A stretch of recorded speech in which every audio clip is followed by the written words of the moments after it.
Hi everyone, we're going to have a look today at another look video. I've just done a video on looking and approaching at junctions coming out of a giveaway.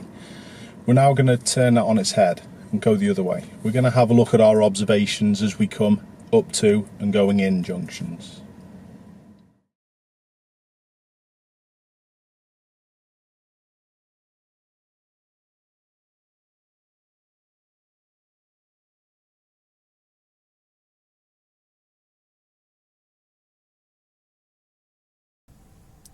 First of all, we're going to have a look at actually how we tell what speed to approach and to deal with a particular junction.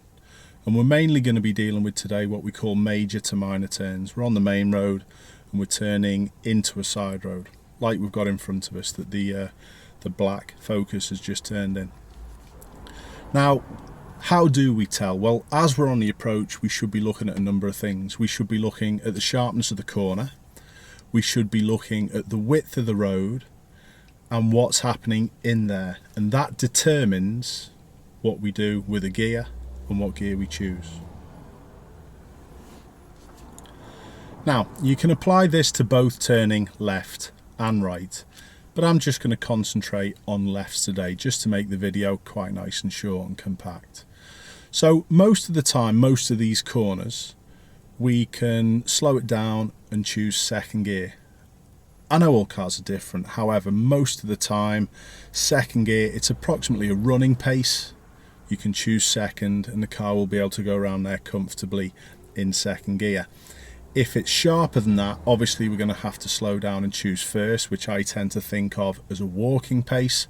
But some corners you might be able to get away with third gear if it's not very sharp at all and it's a gradual bend.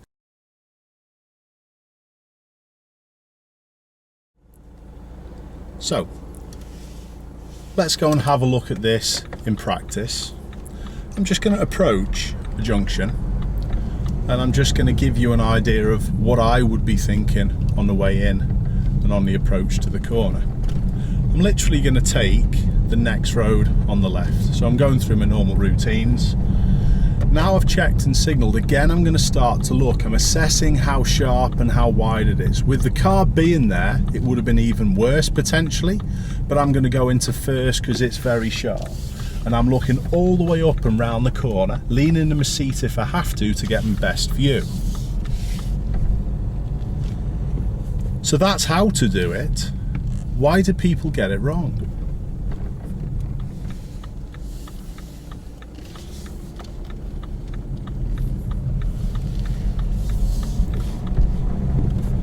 Well, for me, it's because people tend to just stare at one thing. They lock on to the biggest danger. People think that that's often that piece of tarmac in front of the car, and they stare at that piece of tarmac as they're coming up to the corner.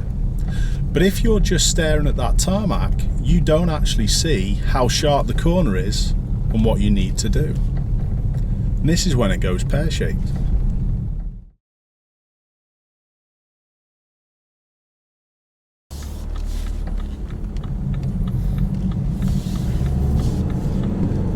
So the first example that I'm going to give you is this next road on the left. I'm going to try and show you with the editing that I do how people can get this wrong.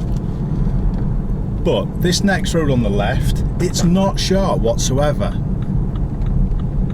This, third gear, not a problem. But if I take the next road on the left, look at the difference. Look how sharp it is. For me in this car, first gear, walking pace.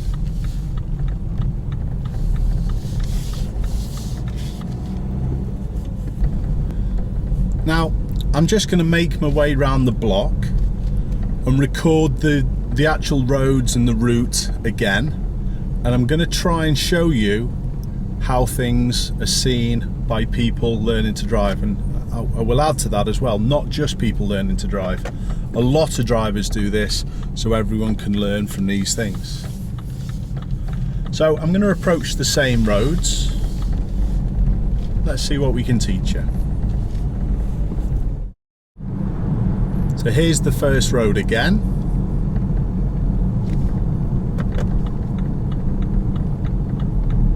And look what we're not seeing until now.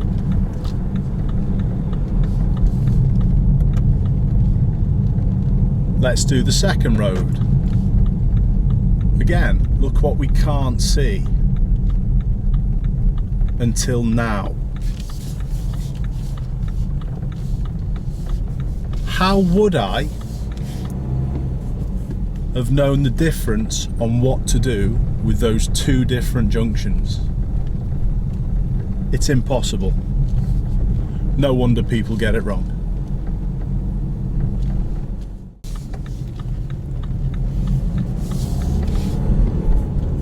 So, plain and simple, if I'm taking a turn, I cannot just stare at that piece of tarmac in front of me. I've got to look in and round and up round the corner as far as I can, and that tells me what to do.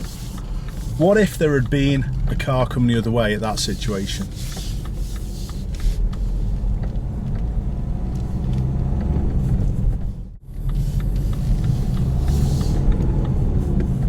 This skill of not looking into exit roads, honestly, causes all kinds of issues, not just the ones I've highlighted today.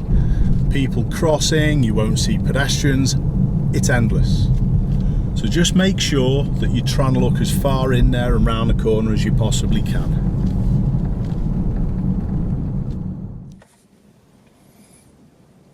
Thanks a lot for watching, everyone. I hope that was helpful.